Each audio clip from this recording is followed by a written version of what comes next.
Welcome to the March 6th, 2025 episode of the Energy Show. I'm energy journalist Markham Hislop, and this show is all about Alberta Premier Danielle Smith and the Trump tariffs. And I'm going to be joined by political scientist Duane Bratt from the Mount Royal University to talk about it. So welcome to the show, Duane. Yeah, it's been a while, Mark. I'm happy to be here. It Anything has. new? I've Any interviewed new you many developments? times over the years for the podcast and for columns and what have you. And I remember I'm going to say 2 years. It might be 18 months, but you described Danielle Smith as a radical populist. Yep. And would you still consider her to be that? Up until about Monday, yeah. Things have changed this week. We're taping this on Thursday. Um, but yeah, I would describe that, especially when you look at her energy policies and her COVID policies. There's a lot going on here, but she has drifted into Team Canada this week. And I think that's a very interesting development. Is that just a pragmatic move on her part? Because she really didn't have any choice, right? No, I think she actually felt personally betrayed. Um, Oh, in that whole time. So in the fall, after Trump's election victory, and bear in mind, she has not said this publicly, but Danielle Smith would have supported Donald Trump. If she'd had a vote, she would have voted for Donald Trump, as would many of her cabinet members, yes. because they were aligned on so many issues. They both believe that climate change isn't real. They both believe that COVID was a hoax. They both want more gun rights. They both want to punch down on transgender people. So there's a lot of alignment there. And then the stuff around tariffs, there was a lot that I liked about Smith. She went to the US, she went to Mar-a-Lago, she went to Washington, she went on Fox News, and she told a pretty good story by saying, we export a lot of oil to you guys. This is going to raise the price of oil for consumers. This is going to hurt refinery workers in the Midwest and in the Gulf of Mexico. So don't think that you're punishing Canada. You're punching yourself in the face. And that's a pretty solid economic argument. But there was additional motivation that she had because she was also very hostile to the Trudeau government. So part of her motivation was critiquing and criticizing Trudeau. And I'll just give you one illustration.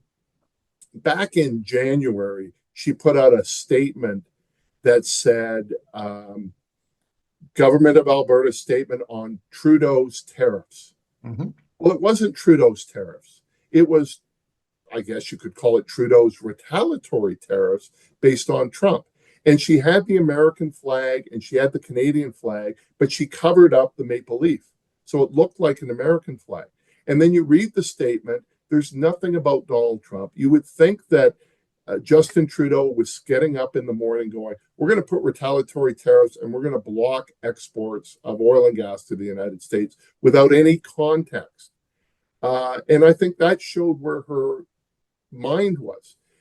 She opposed a Team Canada communique because they did not explicitly rule out an export tax on oil or blocking oil. I always thought that Fury, the former premier of Newfoundland's comment was the best, where he said, oil is our queen. You don't use the queen in your first move, but you have that queen. You let them know you have that queen and you hold it in your back pocket. Smith wanted to pull the queen off the chessboard, right? And so that's where she was for a very long period of time until the tariffs actually kicked in. This is a good segue into comments made yesterday by Foreign Affairs Minister Melanie Joly. Yeah, so she said that Canada could potentially use oil and gas exports as a lever in if U.S. tariffs escalate. Yep. And Danielle Smith wasn't happy about it, but it didn't stop her from still remaining on the Team Canada bandwagon because she put out a release today that was very pro Team Canada. Yeah, I watched her on the Tuesday, and she was on CNBC in the United States, and she looked absolutely shaken.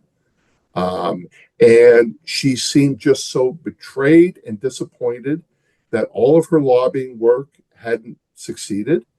And she was given an opportunity to kick Trudeau by the host, and she refrained from doing so. And instead, she explicitly criticized the US administration. There has been a change in Danielle Smith because now the situation is real.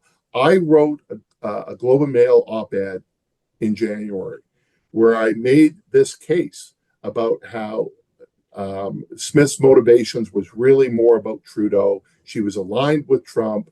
She was trying to get an exemption for oil and gas, all of this stuff. And I said it would hurt her badly in Alberta if, when tariffs were actually implemented, she said the same thing. I don't know if she read the article. I don't know if she paid attention, but her behavior has completely shifted once the tariffs came in. Because had she attacked Trudeau, praised Trump, she would be a traitor to Canada. And she didn't. One of the points that's been made, and particularly I think of Max Fawcett from the National Observer, I think has made this one, and that is that we haven't seen economic nationalism of this kind in Canada. I remember 1972 in the hockey series against Russia. That's kind of my touchstone. I mean, Yep. aside from that, there aren't many opportunities, but we have it now, and it is a tsunami across this country. I've never We seen not, anything like this. I'm a bit too young for 72. I was alive. Um, you were in I Nappy. remember the 76 Canada Cup much better, but I was a bit too young. But it was a display of patriotism. We're seeing an even bigger patriotism. And I think part of it is the betrayal by the United States. We had had a relationship for over a century of very good relations. And that has been ended by the whims of one man and his enablers. So it's one thing to oppose the Soviet Union, where we already were preparing to fight a war against. It's another to be backstabbed by the Americans. And I think that sense of betrayal has created this nationalism more so than just buy Canadian and booing the anthems. You're seeing a shift in the pipeline debate in this country. And it's not because of Smith's lobbying. She's been lobbying for pipelines forever. The shift is because of Donald Trump. He has united Canadians. There has been a drop in Quebec independence support because of Donald Trump. I have to say, yesterday we kind of put our cards on the table here at Energy Media. We argued not necessarily against pipelines, though I have done that on social media, more for the creation of a national energy strategy as quickly as we can. So if there's a business case for pipelines, let's have it. If there's a Yeah, business case for more LNG, let's have it. But let's get the frickin' numbers out there.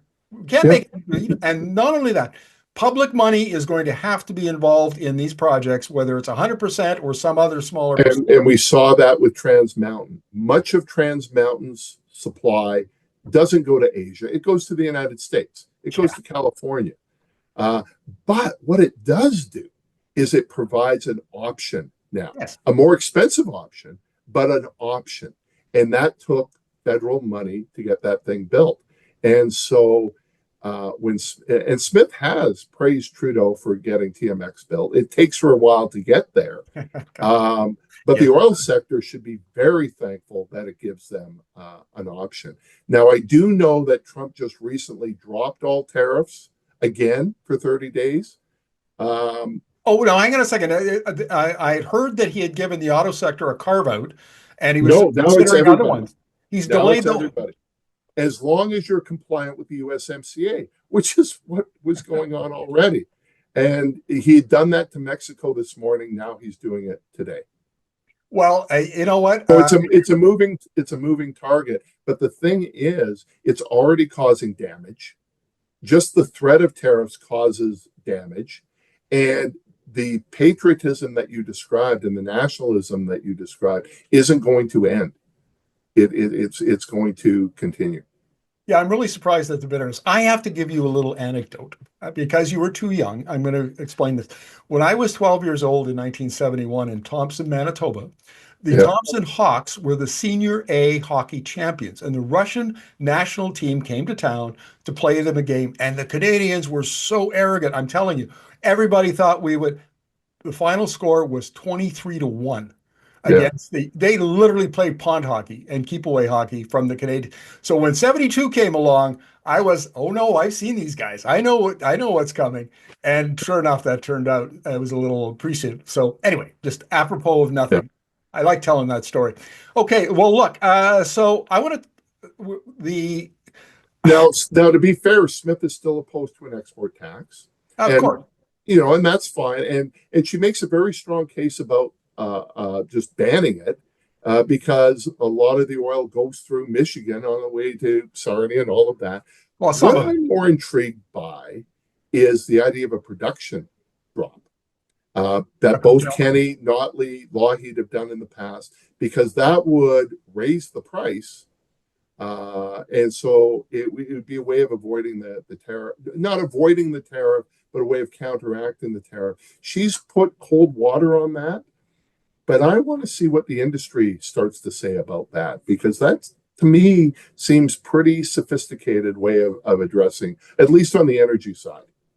Economist, University of Calgary economist Ken Fellows was on here a few days ago, and he's written a paper arguing that curtailment is the best option, the best response to those tariffs. So the idea is out there. Some of the math has been done already, and as you say, there's a precedent because in December 2018, then Premier Rachel Notley brought in curtailment to deal with the widening differential caused by a pipeline leak in the Keystone Yep, system, and it wasn't ended until like late 2020 or yep, sometime in 2020 by Kenny.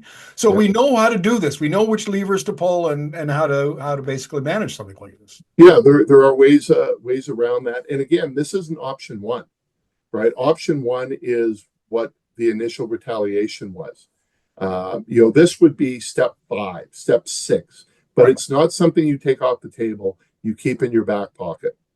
Well, just play a little chess, so I appreciate the Queen reference. Yeah, I do want to get your response. The Ontario Premier Doug Ford said it was today or yesterday that Ontario may place a 25% tariff on electricity exports to New York, Michigan, and Minnesota as early as Monday. That's 1.5 million homes, and he might even double that surcharge if the U.S. escalates again. Those are tough words. I didn't expect Doug. those are tough words. I don't have a problem with that. Again, not move one, but down the path. It's a better option than trying to turn the lights off, because that could be seen as a literal act of war to go after infrastructure like that. I think that would be much more dangerous. I don't know if Ontario has the jurisdiction to provide an export tax. I don't think so. I believe that only the federal government could do that. I wouldn't expect Doug Ford to be a constitutional law expert, but his sentiment Yeah. is correct. Because bear in mind, when Ford talks about energy and Smith talks about energy, they're not talking about the same thing. No. Doug Ford's talking about electricity. Danielle Smith is talking about oil and gas. Isn't I mean, tactically here, isn't it better for Doug Ford, who maybe doesn't have the constitutional authority to do it, but for him to make the threat? Uh, I think it doesn't hurt to have multiple threats coming from multiple people. Good point. And the provinces, and this was, they were embarrassed when they went to Washington, because they brought all the premiers down and they got to meet with the deputy chief of staff, which is pretty low level, Yeah. because the premiers are very powerful in Canada, and particularly on trade policy. The problem is the Americans don't know that, and therefore they don't have access to them. But to my mind, I like Ford going on TV. He's a populist. Smith is a very different sort of populist. You've got Trudeau. Trudeau's going to be gone in a week. Then you're going to have someone else. Then you might have someone else a month and a half from now. So there's a lot in that absence of a strong central government. Sure, let the premiers take some of the lead on this. And I did think, and I showed in my Canadian foreign policy class, the entire 40-minute statement and Q&A from Trudeau. One of the students goes, "Who is that guy and where has he been?" Because it was a remarkable performance by our prime minister, I will say. We used a clip of that in a show a couple of days ago, and the first, I think, 45 seconds, and when he pauses, and it was very forceful, I have to say. Yeah, yeah. No, and he didn't hold back. He specifically called out Putin in as strong a language as you can have, and made that comparison. A very similar language that Mulroney used with Reagan, except behind the scenes, where Mulroney was negotiating the free trade agreement and says, "How can you deal with arms control with the Soviets and you can't sign a deal with us?" Right? Yeah. That's kind of the comparisons that I made. But he made it clear that this is about one guy, not about the American people. Let's talk about Alberta a little bit more because yesterday Smith put out a release and she talked about all of the retaliatory measures. And to be honest, it looks a lot like what the other provinces are doing. Yeah, I mean, she was a day late, but they're the same sort of tools. They're the most symbolic. They're the most powerful. They're the most Right. easy. They're the easiest things to do, but they have an economic impact. The poor CEO of Jack Daniels is just pulling his hair out, going, "This is worse than a tariff because a tariff increases the price. You've just pulled the products off the shelf." Yes, agreed. And so she did that, but there's also some procurement restrictions. Yep. Well, basically, the government agencies, school boards, whatever, can't buy American. They have to buy Canadian now. Yep. Yeah, and governments in Canada buy a lot of stuff. And not just at the federal level, but at the provincial level. So that's a big hit. Yeah, exactly right. And here's one of the interesting things. This comes from the federal. She wrote an op-ed in the National Post on February the 2nd. And so this is a month old already. But she was talking then about how Trump has had valid concerns regarding fentanyl and illegal aliens coming across the Canadian border, which has been totally debunked. Yep. Totally debunked. Trump keeps going on and on about this, and Canadians are just laughing because we all know the truth. Where is Smith on this? Is she still So talking about it? initially, it was in the mandate letter to her ministers after the 2023 election to do better protection along the border. This is before Trump got elected because the threat was from the US into Canada. So she held this big press conference, might have been December, announcing all of these border measures that Alberta was taking, moving share down there, some legislative changes, buying of drones, etc. And she talked about dealing with Trump and responding to Trump's legitimate concerns and blah, blah, blah. But by the time it came to the question and answer, the Minister of Public Safety, Mike Ellis, is going, "Yeah, we have to protect Canada from the US." When they talk to the chief of police, they go, "We have to protect Canada from the US." And she held a press conference yesterday in Medicine Hat, basically saying we need to protect the border from the US. There was a major drug stoppage at Coots coming across the border.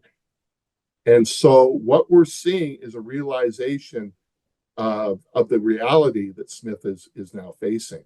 And she made that in previous comments as well, that this is all about protecting the Canadian. Now, if you do that, you're actually protecting both sides.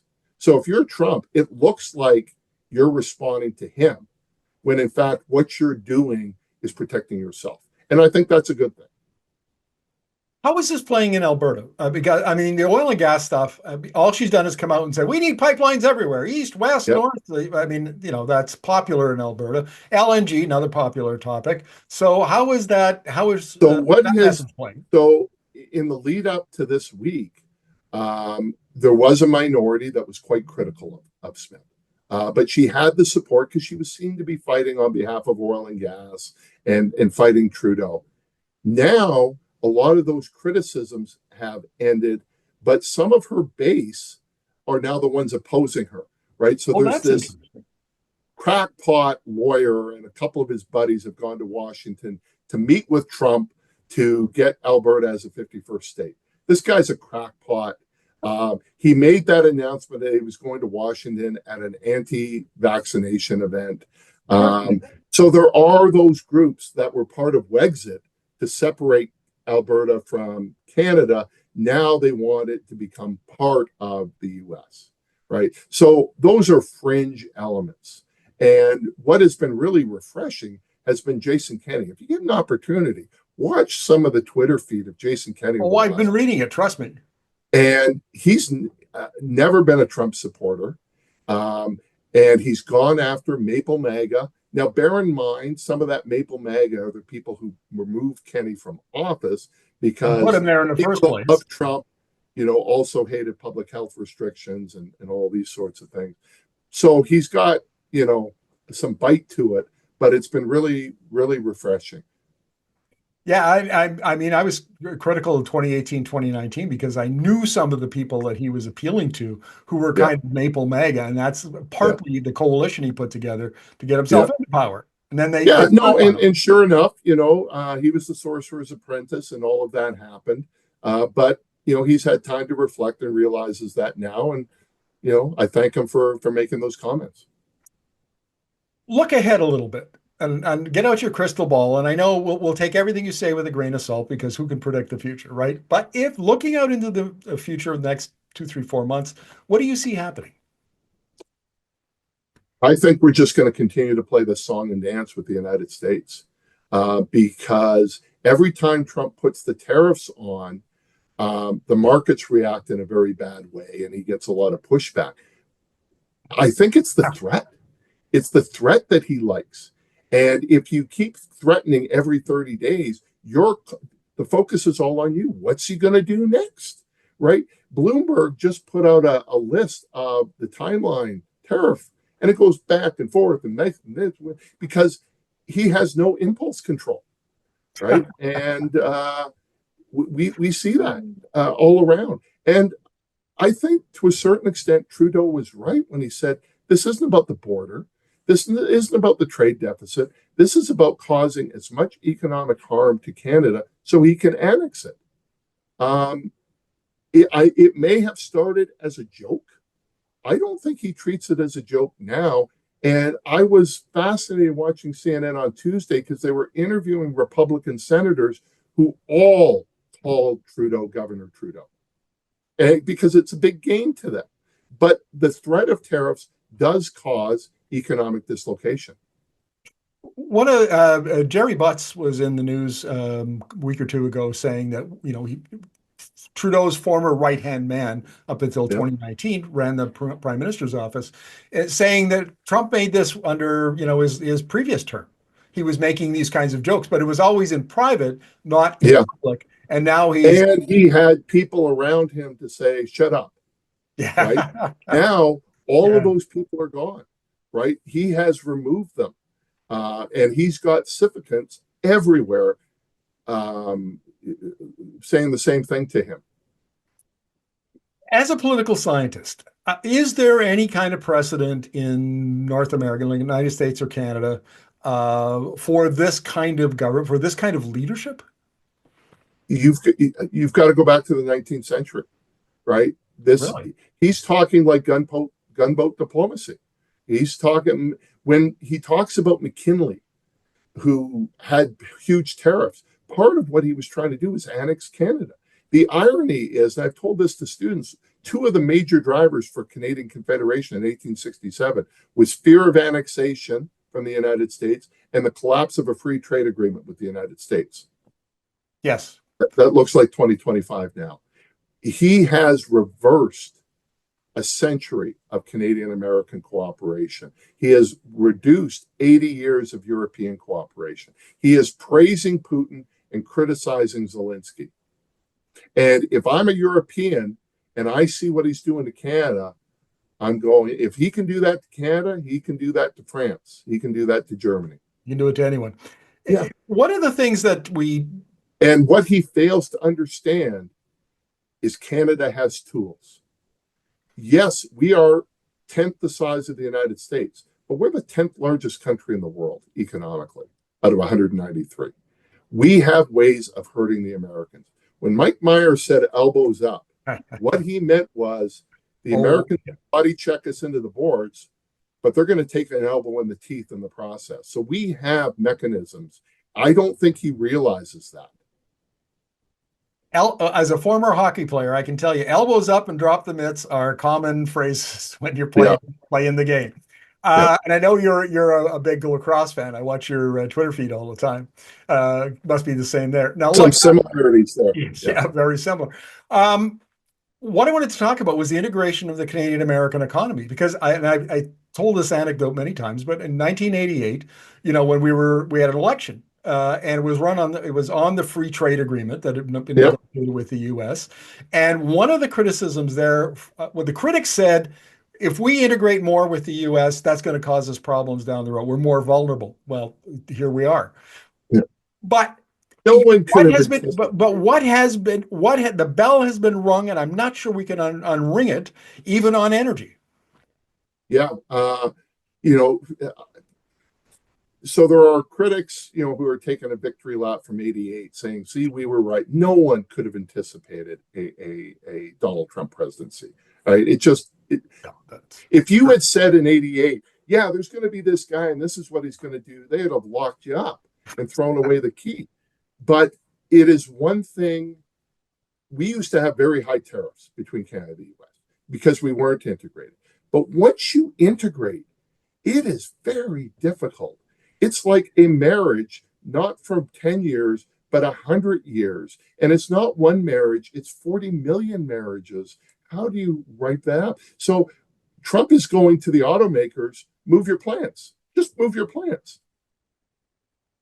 What, in 20 days? You have just invested billions of dollars into a plant in Windsor, Ontario, and now you're just going to walk away from that plant or move it? Like, he has no idea how difficult this is.